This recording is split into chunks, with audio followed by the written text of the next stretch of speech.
अपनी संभावनाओं को विकसित करने के लिए और सत्य को उद्घाटित करने के लिए प्रयत्न किया है। इसी श्रृंखला में सनातन संस्कृति और हमारे ऋषियों ने अंतस की यात्रा की और ऐसे अनेक महत्वपूर्ण सिद्धांतों और सत्यों को समझा जो कि हमारे बोध से परे हैं, जिन्हें समझने के लिए हम शास्त्रों का आलंबन लेते हैं। हम उन सिद्धांतों का आलंबन लेते हैं, सहारा लेते हैं जो सिद्धांत हमारे ऋषि मुनि हमें दे करके गए हैं। इसी विषय को समझ लेना बहुत ज्यादा जरूरी है, क्योंकि अगर हमें इन विषयों की प्राथमिक समझ नहीं होगी तो हम इस दिशा में आगे बढ़ने के लिए प्रेरित नहीं होंगे, हम कार्य नहीं करेंगे और निश्चित रूप से हम पथभ्रष्ट भी हो जाएंगे। हमारे पास ऐसा धरोहर है जिसके माध्यम से हम अपने जीवन के हर एक पक्ष को सुव्यवस्थित कर सकते हैं, हर एक प्रश्न का हम उत्तर प्राप्त कर सकते हैं। इसी श्रृंखला में आपने बहुत बार सुना होगा कि माया क्या है।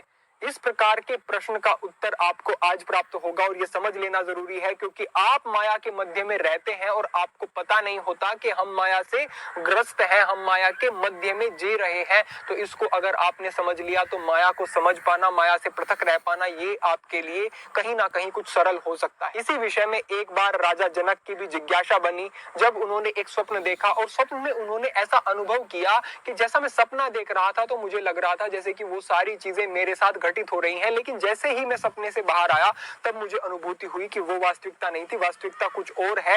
वो बड़े चिंतित हो जाते हैं और फिर वो महर्षि अष्टावक्र के पास जाते हैं। अष्टावक्र उन्हें बताते हैं कि सत्य ये भी नहीं है और सत्य वो भी नहीं था जो तुम सपने में देख रहे थे। तब उनका बहुत बड़ा संवाद होता है और इसी विषय में जान लेना जरूरी है कि माया क्या है, ये संसार वास्तविक है या फिर पल भर में ऐसा भी हो सकता है जैसे सपने से हमारी आंख खुलती है और हमें लगता है कि शुक्र है मैं सपना ही देख रहा था, या फिर वो एक सपना था अब मैं वास्तविकता में आया हूं। इसी प्रकार से संभवतः हो सकता है कि आपकी भी एक दिन आंख खुले और आपको लगे कि जिसे मैं इतनी बड़ी महत्व की चीज समझ रहा था, जिसे मैं अपना जीवन समझ रहा था, अपना परिवार, अपने बच्चे, इतनी धन संपदा और मैं अनेक चीजों में जुटा हुआ था, वो सब तो एक कल्पना मात्र था, वो तो एक सपना मात्र था। संभवतः ऐसा हो सकता है, कैसे हो सकता है? इसी प्रकार की एक जिज्ञासा बनी नारद मुनि के मन में। अब नारद मुनि के मन में जिज्ञासा बनती है कि सत्य क्या है और ये माया क्या है। अगर ये माया जो भी कुछ दिखाई देता है मुझे अपने चारों तरफ, तो मैं इसे जी रहा हूं, मैं इसे अनुभव कर रहा हूं, ये मुझे बिल्कुल सत्य भासती है, तो इसका वास्तविक सत्य है क्या? नारद मुनि सोचते हैं कि इसका उत्तर तो मुझे वही दे सकते हैं जो कि सब कुछ नियंता है, करता है, पालक है, संगारक है, वही इसका मुझे उत्तर दे सकते हैं। तो वो जाते हैं भगवान श्री कृष्ण के पास। नारद मुनि भगवान श्री कृष्ण के पास जाते हैं और उनसे कहते हैं कि मेरी एक बहुत बड़ी जिज्ञासा है, मैं इस विषय में मार्गदर्शन चाहता हूं कि ये संसार जो मुझे दिखता है ये वास्तव में है क्या और ये माया क्या होती है। इस विषय में भगवान उसे कहते हैं कि तुम्हें इसका वास्तव में उत्तर चाहिए। तो कहते हैं निश्चित रूप से मैं इसमें बहुत ज्यादा जिज्ञासा में हूं। तो भगवान श्री कृष्ण उसे साथ में लेते हैं और लंबी यात्रा पे निकल जाते हैं। कई दिन बीत जाते हैं, बहुत सी रातें बीत जाती हैं, वो चलते रहते हैं, महीनों हो जाते हैं, लेकिन उनकी यात्रा समाप्त नहीं हो जाती। वो जाते जाते बहुत थक जाते हैं। भगवान तो चल रहे थे अनवरत, लेकिन नारद मुनि थक जाते हैं। भगवान से कहते हैं कि प्रभु मुझसे अब और नहीं चला जाएगा, अब मुझे प्यास भी बहुत लगी है, तो कुछ ऐसी व्यवस्था करें कि जल आदि की व्यवस्था हो। अब वो मरुस्थल में थे, दूर दूर तक उन्हें कोई जल का स्रोत दिखाई नहीं दे रहा था। तब भगवान उन्हें कहते हैं कि आप अपने लिए जल की व्यवस्था करें, मैं तब तक यहाँ बैठा हूँ, आप जाकर के देखें कि जल कहाँ प्राप्त होता है। तो नारद मुनि चल देते हैं। अब वो बहुत दूर तक जाते हैं लेकिन जल कहीं प्राप्त नहीं हो रहा था। तो अचानक देखते हैं कि कुएं पर कुछ कन्या, कुछ लड़कियां जल भर रही थी। तो नारद मुनि वहां पर जाते हैं। उनमें से एक जो बड़ी ही सुंदर युवती थी उससे कहते हैं कि कृपा आप क्या मुझे थोड़ा जल पिला देंगी। तो वो कहती है कि बिल्कुल मुनि, मैं आपको पिलाऊंगी। तो वो उसे जल पिलाने लगती है। अब नारद मुनि जल पी रहे हैं और ऊपर से वो लड़की जो थी, कन्या जो थी, वो जल डाल रही है। अब वो जल डालते डालते नारद मुनि उस कन्या के प्रति मोहित हो जाते हैं। अब वो मोहग्रस्त हो जाते हैं और वो उसे देखते रहते हैं। जल पी करके जैसे ही वो हटते हैं और वो कन्या जो है अपने मार्ग पर आगे बढ़ती है, तो नारद मुनि खुद को रोक नहीं पाते हैं और वो उसके पीछे ही चलना शुरू कर देते हैं। पीछे चलते एक बड़े नगर में पहुंच जाते हैं। बड़ा सुंदर नगर था और वो जो कन्या थी जिसने नारद मुनि को जल पिलाया था, वो एक महल में प्रवेश करती है और वास्तव में वो राजा की ही पुत्री थी जो कि अपनी सखियों के साथ बड़ी जिज्ञासा से जल भरने के लिए चली गई थी। अब नारद मुनि पीछे पीछे जाते हैं और राजा से बात करते हैं कि मुझे आपकी कन्या से विवाह करना है, मेरा बहुत मोह हो गया है, उनसे प्रेम हो गया है। तो क्योंकि नारद मुनि थे, प्रतिष्ठा थी, तो राजा भी मना नहीं करते हैं। लेकिन राजा कहते हैं कि आप तो मुनि हैं, आप आज यहाँ हैं, कल वहां हैं, आपका कोई एक ठिकाना नहीं है। तो मुझे केवल आप इतना आश्वस्त कर दें, मुझे केवल ये एक मेरी शर्त समझ लें कि आपको विवाह के बाद मेरे महल में रहना पड़ेगा और मेरे साथ ही अपना आगे का जीवनचर्या बितानी होगी, क्योंकि मेरी अकेली लड़की है, कोई पुत्र नहीं है, तो आपको ही सारा कुछ संभालना है। नारद मुनि क्योंकि मोहग्रस्त हो गए थे, तो वो कहते हैं कि ठीक है, मैं आपके राज्य में ही रह लूंगा। रहना शुरू कर देते हैं। अब शादी हो जाती है, बच्चे भी हो जाते हैं, बच्चे बड़े हो जाते हैं। अब नारद मुनि को ये ख्याल भी नहीं कि वो प्रश्न क्या था जो सत्य की खोज में निकले थे, जो माया क्या है इस बारे में जानना चाहते थे। नारद मुनि को कोई आभास नहीं, कोई स्मृति नहीं, और नारद मुनि वहीं पर लगे हुए हैं। बच्चे बड़े हो जाते हैं, बच्चों को शिक्षा देने लगते हैं, शस्त्र की शिक्षा देने लगते हैं। अब एक तरफ तो जो मुनि था, अब वो बच्चों की परवरिश की फिक्र कर रहा है, बच्चों की पढ़ाई की फिक्र कर रहा है, बच्चों को ऐसा बना रहा है जिससे कि आगे चल के अगर कोई राजा आक्रमण कर दे तो उससे भी रक्षा कर सके वो बच्चे राज्य की। अब वो बहुत सारे ऐसे प्रपंचों में, ऐसे बहुत सारी चीजों में फंस जाता है जिसमें कि वो इतना लिप्त हो जाता है कि उसे आभास ही नहीं रहता कि कहीं भगवान भी है, मेरा कोई प्रश्न भी था, आदि आदि। अब वो बच्चे बड़े होते हैं, नारद मुनि राज्य करते रहते हैं, तो नारद मुनि को ख्याल आता है कि मैं अपने राज्य का विस्तार करता हूं।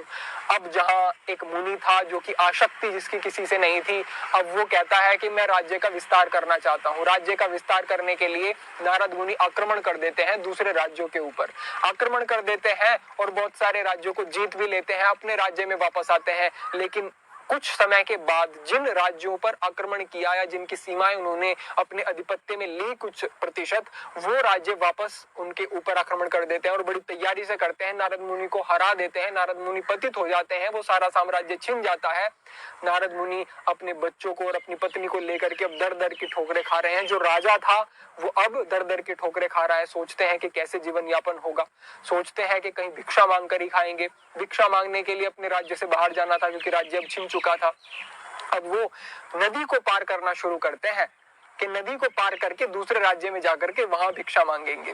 नदी को पार करने के लिए जैसे ही नाव पे बैठते हैं, नाव मध्य में जाती है और नाव में पानी अंदर से भरना शुरू हो जाता है, क्योंकि नाव टूट फूट चुकी थी, जीर्ण थी, नाव कब की वहां पे पड़ी हुई थी। अब वो बहुत घबरा जाते हैं, उनकी पत्नी डूबने लगती है, उनके बच्चे डूबने लगते हैं, वो किसी को नहीं बचा पाते हैं। मुश्किल से नारद मुनि बच करके किनारे पर आते हैं और किनारे पर आकर के नारद मुनि जोर जोर से रोने लगते हैं और कहते हैं कि हे प्रभु, ये क्या माया है। जैसे ही नारद मुनि कहते हैं कि हे प्रभु, ये क्या माया है, तो एकदम से नारद मुनि की आंखें खुलती हैं और नारद मुनि देखते हैं कि वो तो कहीं गए ही नहीं थे। वास्तव में नारद मुनि वहीं पर प्रभु के पास बैठे थे और तब प्रभु से कहते हैं कि क्या हुआ नारद, तुम इतने घबराए हुए क्यों लग रहे हो। तो नारद मुनि कहते हैं कि प्रभु, मैं जाग गया, प्रभु मुझे समझ आ गया। कि क्या समझ आया है। नारद मुनि कहते हैं कि वास्तव में जो भी मुझे बंधन दिख रहा था, जो भी मुझे इतना कुछ प्रपंच दिख रहा था, वो वास्तव में वास्तविक नहीं था। वास्तव में मैं जब उसे जानने के लिए प्रेरित हुआ और मेरे अंदर से ये आवाज आई कि भगवान ये क्या माया है, तो मेरा वो स्वप्न टूटा। और जैसे ही स्वप्न टूट करके मैं वास्तविकता में, यथार्थ में आया, तो मुझे बोध हो गया कि सत्य क्या है और असत्य क्या है। अब मैं अलग अलग देख सकता हूँ। नारद मुनि कहते हैं कि वास्तव में अगर हमें माया को समझना है तो केवल एक ही तरीका है, उसे कोई सुख दुख नहीं समझा सकता। अगर माया को समझना है तो केवल एक बात है कि जागना पड़ेगा, जागना पड़ेगा और उसके लिए आत्मनिरीक्षण करना पड़ेगा। उसके लिए एक बहुत तीव्र जिज्ञासा चाहिए, ऐसी जिज्ञासा जैसे प्राण शरीर से निकल रहे हो और आप डूब रहे हो, उस समय पर आपको ऐसा लगे कि कहीं से बस मुझे एक सांस मिल जाए। ऐसी जिज्ञासा जब एक व्यक्ति के मन में होती है तो उस समय पर कह सकते हैं कि ये व्यक्ति वास्तव में अब इस चीज को जानना समझना चाहता है, क्योंकि माया से बचने के लिए प्रभु के प्रति उसने यही भाव व्यक्त किया कि प्रभु ये क्या माया है, तो वो बाहर निकल पाया। इसी तरीके से अगर वास्तव में देखें, इसी को शास्त्रों में कहा गया है कि तदा दृष्टु स्वरूपे अवस्थानम, के करना क्या है, लक्ष्य क्या है, योग का, अध्यात्म का, ब्रह्मचर्य का क्या लक्ष्य है। तदा दृष्टु स्वरूपे अवस्थानम, की दृष्टा अपने स्वरूप में, निजता में स्थित हो जाए, वो बाहरी चीजों पर आश्रित न रह करके अपने आप में स्थित हो जाए।